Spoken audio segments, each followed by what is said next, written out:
aqui. Mas ele, de fato, é um dos caras que eu me baseei.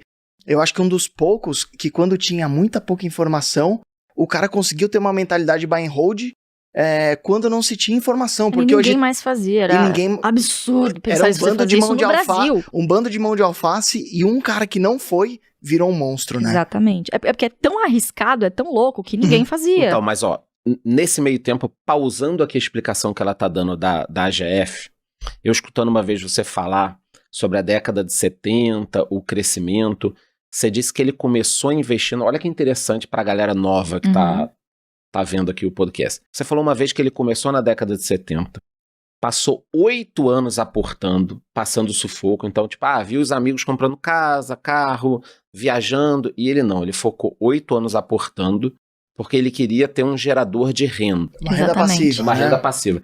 Eu já escutei algumas pessoas falando mal de dividendos, que eu também tenho parte da minha carteira em dividendos. Pessoal, mas demora muito tempo, não sei o quê, tal. E ele conseguiu gerar um patrimônio que gera uma renda todo mês, porque ele conseguiu poupar, né, e ficar investindo. Será que esse não é um dos, já trazendo para um lado que eu queria te perguntar, será que esse não é um dos maiores problemas do investidor brasileiro, talvez mundial, mas brasileiro, de não ter paciência? Porque a gente tá falando de 8 anos, cara. 8 anos é não tempo é só pra isso. caramba, cara. Taxa de juros altíssima. Qual é a conta que é óbvio que o cara vai fazer? Pra que eu vou correr risco? Um negócio que eu perco o meu sono, fico rico, fico pobre todo dia, uma surpresa diferente, se eu tenho aqui 11, 12% me garantido. E lá ele já chamava renda fixa de perda fixa. Ele falava, vocês vão ficar pobres, perder o poder de compra se ficar na renda fixa. Mas você não acha que o investidor brasileiro, esse é um ponto que a gente tem que bater muito, né? Ele não entendeu que você vai enriquecer, porque tem até aquela expressão, a bolsa não enriquece ninguém e tal. Não, realmente, você tem que trabalhar, sim, gerar um estoque para investir. Uma renda ativa, né? Uma renda para investir em boas coisas pagadoras de dividendos.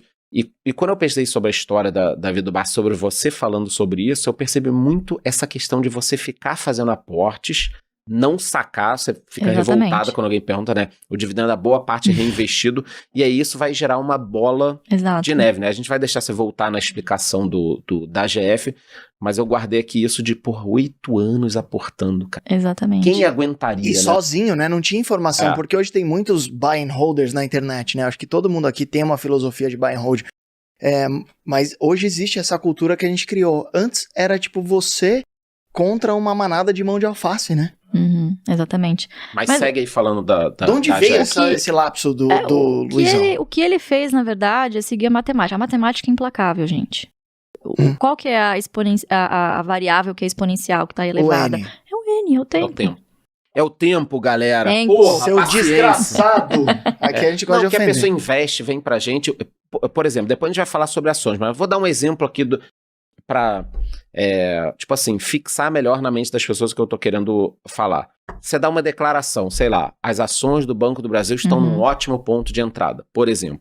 Aí o cara compra Banco do Brasil, 15 dias depois o cara vende e fala, puta roubada, assistir lá a Luiz falando do Banco do Brasil. Comprar que caiu. Foi eu sempre recebo essa mensagem. Cara, mas 15 dias, a gente tá falando aqui de 8 anos. Então a pessoa tem que tentar, por isso que a história de aportar todo mês, trabalhar muito, conseguir um valor e aportar, e diversificar em boas e tal, vai te dar tranquilidade, né? Mas segue aí, senão a gente te interrompe muito. Mas essa questão de 8 anos me marcou. Não, mas é interessante isso. Eu já ouvi uma crítica assim, não, porque é fácil falar de longo prazo, né? Qualquer coisa, não, mas eu comprei, caiu uma arma, não, eu comprei pra longo prazo. Cara, o público do longo prazo é o mais difícil de você lidar. Porque é o cara que vai ter que acreditar que o negócio vai dar certo justamente nos próximos 5, 6, 7 anos.